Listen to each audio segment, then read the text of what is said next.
news. And I'll be honest, Colt, I was surprised. You didn't have a great Supercross season, but, you know, the new bike, new team, it was coming along, some good, some bad. And you had another year on your deal. You could have stayed there for a Supercross only. It's probably decent money. But you're picked up with the Twisted Tea guys. Let's just start, like, take us through sort of leaving Beta, how those guys were, and then getting the call from Dustin to jump on the Twisted Tea bike.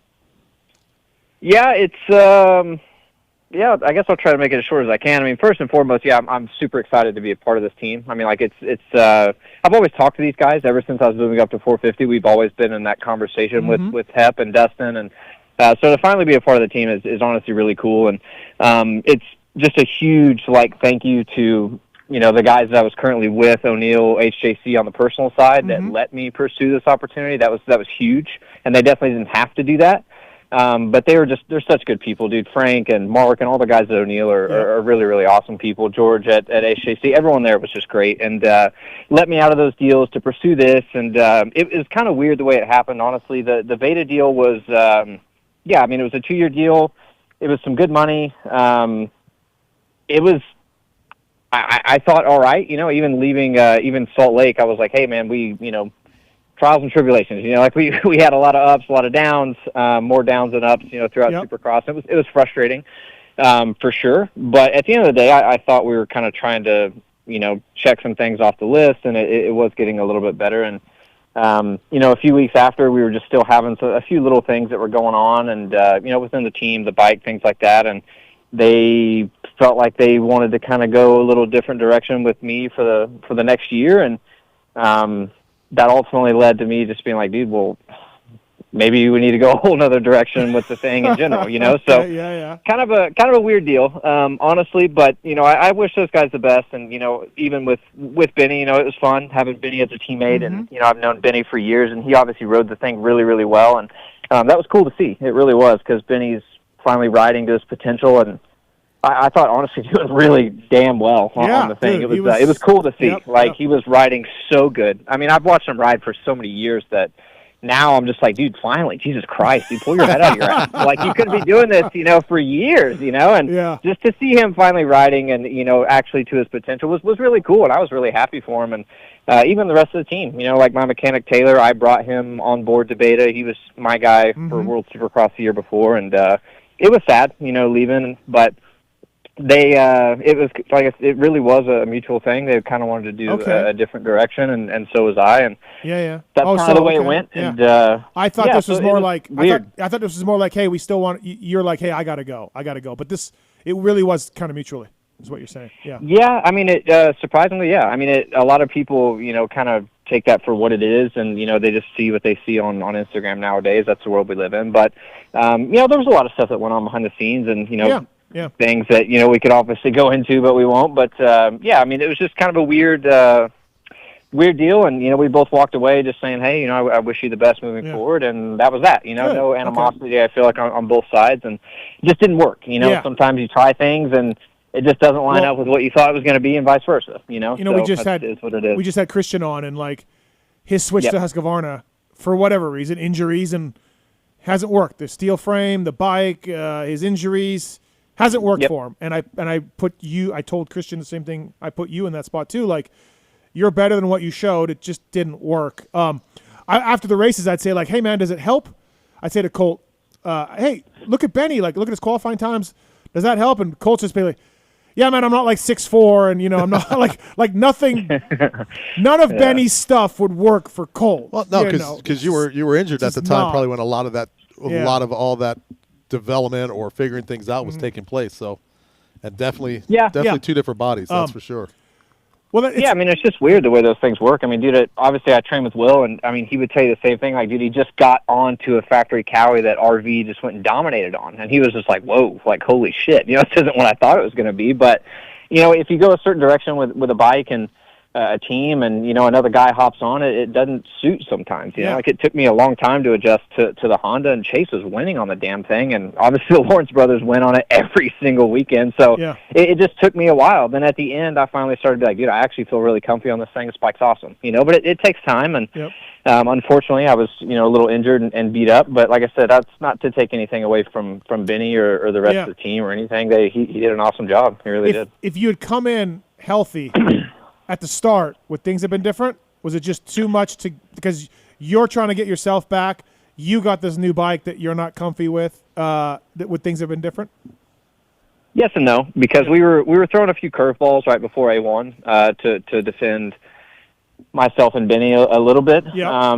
Just some things with the bike and things that we didn't really foresee coming. And so for Benny to even struggle at the beginning, I don't think people really understood what was kind of thrown at him at the beginning of the series. And so honestly, for him to bounce back and to just kind of keep sticking with it and keep building was cool to see, for my end, 'cause I was like, that's all I want to do, is just to keep kind of building and learn this thing as we go. And I thought he did a really good job of it. But it's tough to say. I mean, I would have loved to say yes, that for sure, not getting injured would have helped a lot, and just getting to race and do all that. But we still would have been faced with some problems. There's no doubt about it. But not necessarily anyone's fault. It was just the cards that I think we were dealt. So. Yeah, no, we saw the switch, the exhausts and all that, and ECU issues or whatever early on, right? And John Short had some problems too. But well, listen, to mutually part ways with your team in July and end up on Twisted Tea, who didn't have any injuries, they found a spot for you is pretty good timing and fortune. And like you said, you and Dustin Pipes and Aaron, you guys made this work. So nice landing spot for you.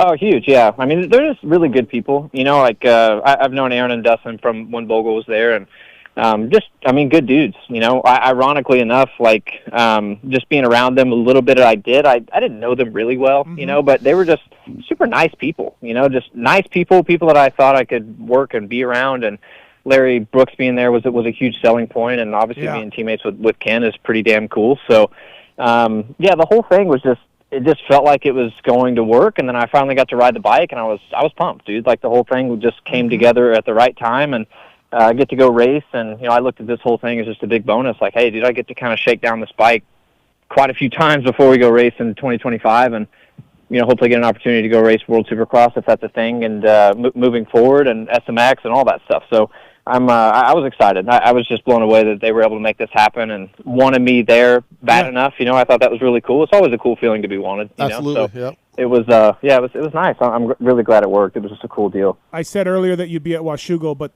starting at Unadilla for these guys, right? That's the plan. I think so. Yeah. We were trying to make Washougal just to do it, because then there's a big break. We can kind of see where we are. But I mean, today was my, I think, 5th or actually maybe 6th day on the bike. So it's, I mean, it's still early, So that might have been pushing it a little much, trying to do Washougal. Not necessarily going to rule it out, but more than likely, we'll be Dilla trying to move forward there. Hey, Brooks is intense, dude. Wait till you start. He was my manager for a little bit. He's going to help you. He's going to scare you, but he's going to help you.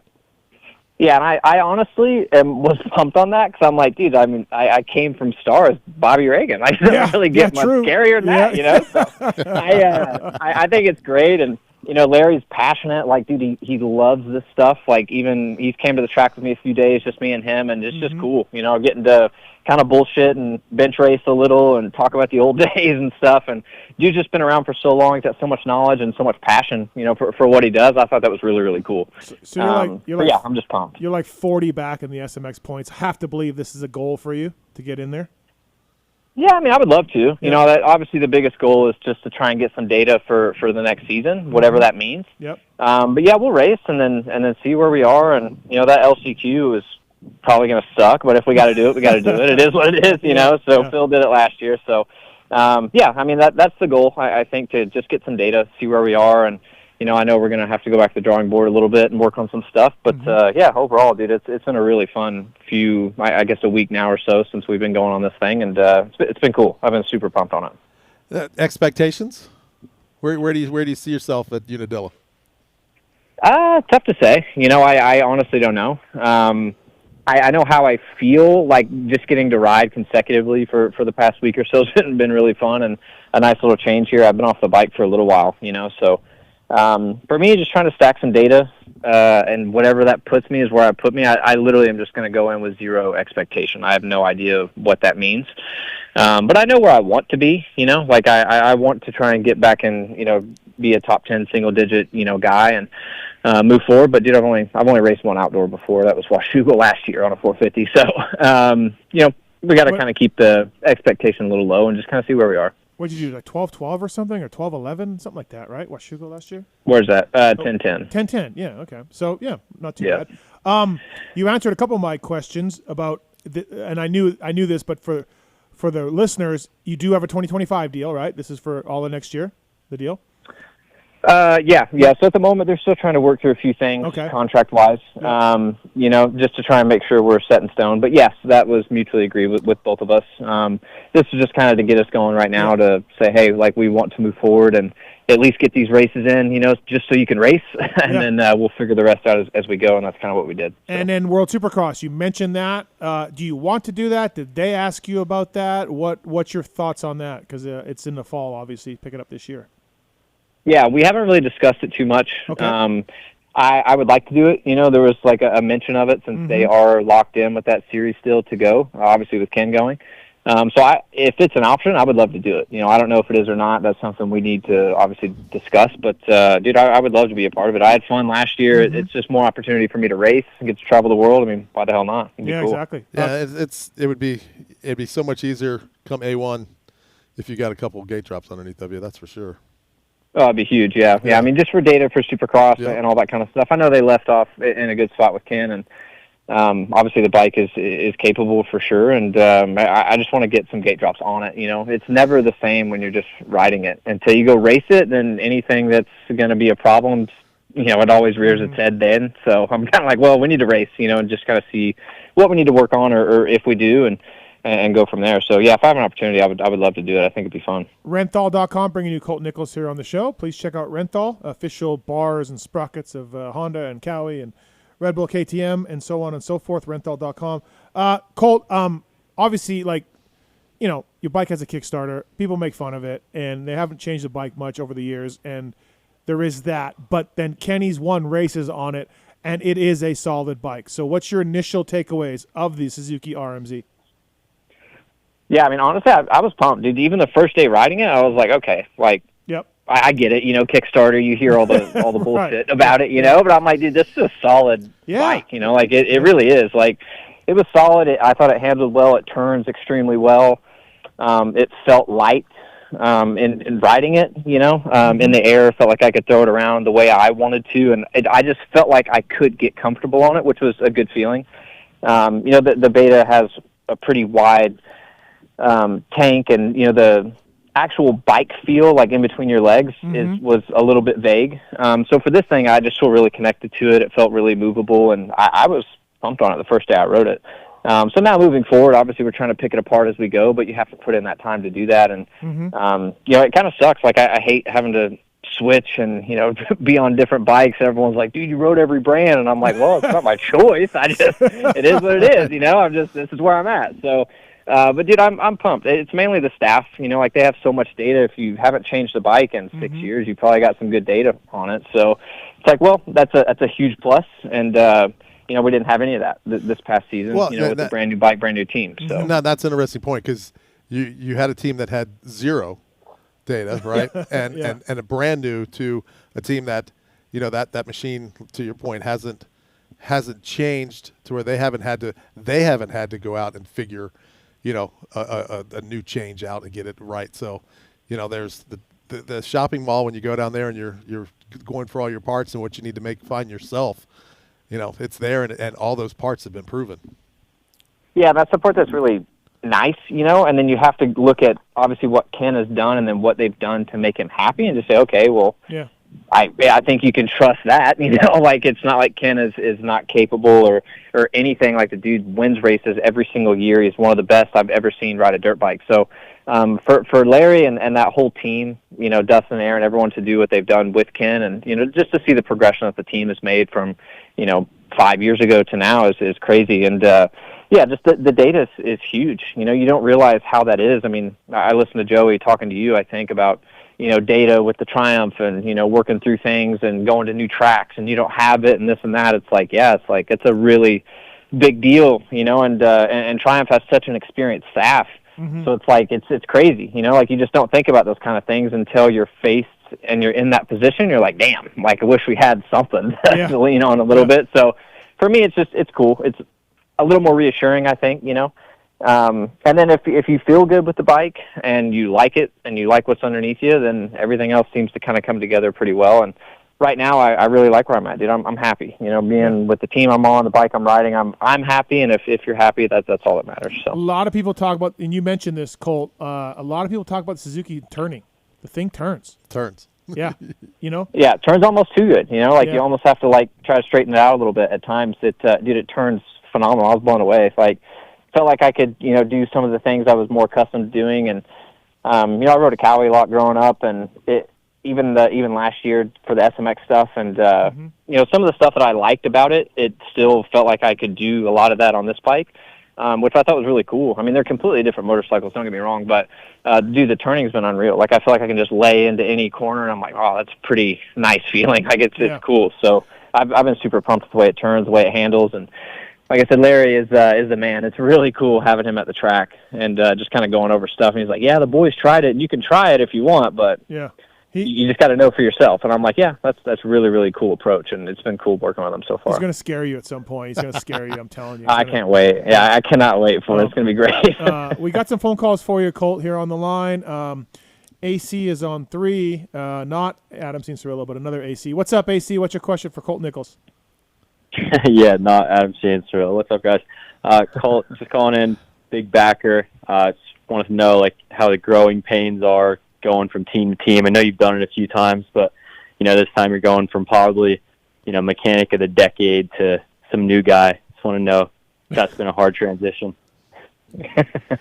Yeah, I mean the team to team is definitely, it sucks. Like I said earlier, it's not necessarily by choice a lot of the times, but it's cool. You learn new people and learn new things, and it was I had so much fun working with Mudo last year and doing all that stuff. We had such a good experience together, and he's just a fun, awesome dude to be around. He was the vibes guy for sure, and I have no idea who my mechanic's going to be on this team, but it's cool learning new personalities and seeing how you gel and all that kind of stuff. That's the fun side of it, but there can be another side of it too, but mainly just the bike. Once the bike and you get that kind of somewhat in a sweet spot, everything else kind of seems to take care of itself, and you can just focus on the racing. So, yeah, growing pains does suck, but also there can be a lot of cool things about it too at the same time. So thanks, I'm excited for that with this thanks, guy. AC. Thank you, man. Yep. Gotcha. Thank you.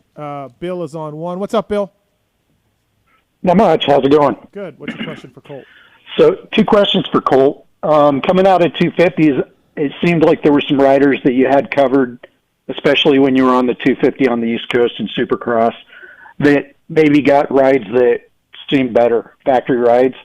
Is there any feeling that you were not given kind of your due justice going into the bigger bikes or team-wise? I'm not necessarily, no. I mean, dude, I rode for factory Honda. It doesn't get much better than that. I mean, was it a little later than I wanted and stuff like that? Yeah, but no bitterness towards anything. And my path, even coming into the pros, was a lot different than a lot of the other guys I was racing. And I mean, I landed where I was supposed to, and that's just the way that I feel about it. And I'm happy where we are for sure. Okay, yeah, and that Honda ride, that was cool to see on the Honda, and then you jump off that onto a stock KX for a few of the rounds at the end of the season, and you seem to do really well, some top 10s, top 5 in the last round. How's that jumping from a top-tier Honda factory bike to a stock KX with, a pipe and suspension? Yeah, I mean, that part was, I guess, a little bit weird in a sense because, all season in Supercross, the guy was, battling for the championship and chase, and then you got the Lawrence brothers in the same semi, and there's the fans and the people. It was just chaos, and I'm just sitting here floundering around trying to get some top 10s, like a dumbass, and just try to do the best that I can. But at the time, that's where we were, and then going on to the Cowie, I was luckily enough, I got some support from the Mad Parts team through my buddy Derek, and you're parked in the back 40, and you're back with all the privateers. And it's just a different thing, but it gives you some perspective, And at the end of the day, when you put your helmet on and you show up at the gate, that's that's all it is. You're still just racing your dirt bike, and I was having such a good time. I had so much fun last year doing that whole program and putting it together. My poor mechanic, I probably wore him in the ground with all the shit he was having to do. But dude, it was fun. I regret nothing. I went and made some really good money. It was such a cool experience for me to do. But yeah, it was kind of weird in a sense, but also pretty cool. I like that you spent your own money to go racing to get in this SMX thing. I like that. A lot of guys wouldn't do that. They just would sit at home and bitch and whine. Yeah, that's what I'm saying. We've talked about this before, Steve. Yep. You got to spend the money to make the money. No, we were in about $30,000. Got to do it. Yeah, I liked it. Thanks, Bill. Thanks for the call. Thanks. Yep. Thank you. Was Derek in on this bidding war that we got going here? Was Derek in on it? Hey, we talked. We discussed. Okay. We discussed. No, I mean, I don't really know where Derek was with a lot of stuff, and he told me what he was trying to do and the things that he was seeking. Yeah. With the team, and we're always trying to make improvements and make things better. And with Dustin and those guys, it was just seemed like such a set in stone, like, hey, this is what we can do kind of program. And Derek's still trying to figure some few things out. But dude, I had so much fun working with Derek last year. It was a good experience. Him, Bubba, everyone a part of that team was really cool, and they helped me a lot last year for the SMX, and that was pretty badass. They didn't have to do that, but it was a cool deal. Yeah, absolutely. Hey, I'm not sure if you have worn Fly before, but you're in it now. How good is that Fly Formula helmet? I mean, I'm telling you, it's the best thing they make. It's a really good helmet. Yeah, I mean, I've been pleasantly surprised with everything top to bottom. Like I said, everything is so new. I mean, new gear, helmet, bike. I mean, everything is just so new, and it's kind of cool. You get used to certain things for so long, and then you get in something new, and it's like, oh, this is kind of cool just to be in something different. But I mean, it's cool. I really like the helmet. It's been really, really good so far. It's gonna be weird to see you, Fly 45 HEP Suzuki. It's gonna be weird. Yeah, a little bit different for sure. Yeah, that is for sure. I like it. Anything else for Colt Nichols, Skip? You touched on it earlier. That the trust that has to be there for you guys to do what you do. Is that when you get to a different program or a different team? Is that something you get a sense of early on that this is, this I'm going to be able to trust this here quicker or earlier, or I'm not going to have a problem? Or how quickly do you get the read on that?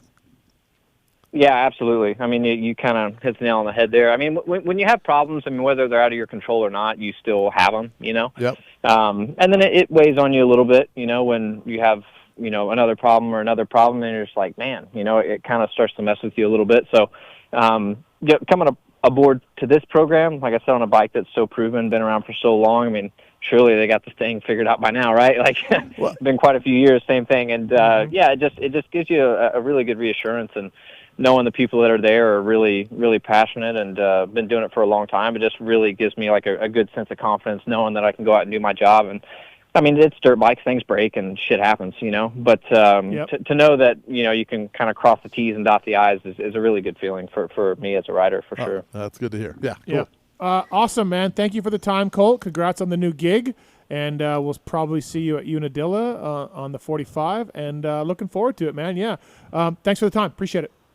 Of course. Thanks, guys. As always, I appreciate it. All right. Thanks, man. Appreciate it. That's Colt Nichols, everybody, on the new Twisted T Suzuki.